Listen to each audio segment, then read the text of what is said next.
इतने महीने बाद मैं घर लौटा, लेकिन मुझे बिल्कुल भी अंदाजा नहीं था कि एक ही दिन में इतना सब कुछ होने वाला है। माँ की मानता, सत्यनारायण भगवान की कथा और बड़े भाई की बर्थडे पार्टी।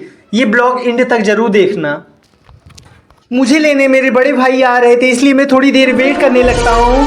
फाइनली वो आ जाते हैं, हम उनका चरण स्पर्श करके आशीर्वाद लेते हैं, फिर हम घर के लिए चल देते हैं। इतने महीने बाद मैं अपने घर पहुंच जाता हूँ। मुझे देखकर सब सरप्राइज हो जाते हैं और सब मिलकर सामान उतारने लगते हैं। सबसे पहले मैं अपने पिताजी का चरण स्पर्श करके उनसे आशीर्वाद लेता हूँ, तभी मेरा छोटा भाई मेरा पैर छूकर मेरे से आशीर्वाद लेता है। घर तो आ जाता हूँ, लेकिन एक ही इंसान जिसके बिना पूरा घर अधूरा है, मैं उन्हें ढूंढते हुए अंदर जाता हूँ। जैसे ही माँ सामने आती है, मैं उनके चरण स्पर्श करता हूँ और अगले ही पल वो मुझे अपने गले से लगा लेती और बहुत प्यार करती हैं। सच कहूँ भाई, इसी को कहते हैं माँ की ममता।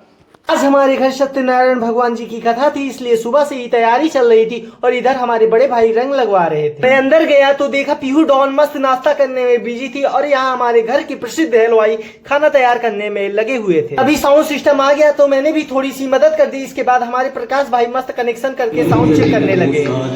थोड़ी देर बाद सत्यनारायण भगवान जी की कथा प्रारंभ हो गई, लेकिन पूजा के दौरान हमारे बड़े भाई से ठीक से बैठा ही नहीं जा रहा था। उनकी हरकतें देखकर सब लोग जोर जोर से हंस। सत्यनारायण भगवान जी की कथा चल ही रही थी तो मैं भी आगे बढ़कर दक्षिणा चढ़ाता हूँ और भगवान जी का आशीर्वाद लेता हूँ। थोड़ी देर बाद हवन तो शुरू हो जाता है, लेकिन हवन का धुआं ज्यादा हो गया था और पूरे कमरे में धुआं भर जाता है। धुएं से बचने के लिए अंदर बैठे लोग बाहर निकलने लगते हैं। जब धुआं थोड़ा कम हुआ तब आरती शुरू हुई। मैं भी श्रद्धा से आरती लेता हूँ और उसके बाद मैं सभी को प्रसाद वितरण करता हूँ। लेकिन असली मजा तब आया जब हमारे बड़े भाई पंडित जी का दक्षिणा और सीधा पहुंचाने के लिए तैयार ही नहीं हो रहे थे। आखिरकार मुझे ही उनको थोड़ा समझा के भेजना पड़ा। उसके बाद हम पंडित जी से रक्षा सूत्र बंधवाते हैं। आखिरकार पंडित जी हमें प्रसाद दे देते हैं। प्रसाद पाकर हम बहुत ज्यादा खुश हो जाते हैं। बस सेलिब्रेशन का टाइम आ गया, क्योंकि आज हमारे बड़े भाई का बर्थडे भी था। सबसे पहले मामी उनकी आरती उतारती हैं, उसके बाद केक कटिंग शुरू होती है। केक कट होते ही सब लोग जोर जोर से बर्थडे सॉन्ग गाने लगते हैं। अब बारी आती है केक खिलाने की। मैं भी अपनी बारी का वेट करने लगता हूँ, लेकिन जैसे ही मेरी बारी आती है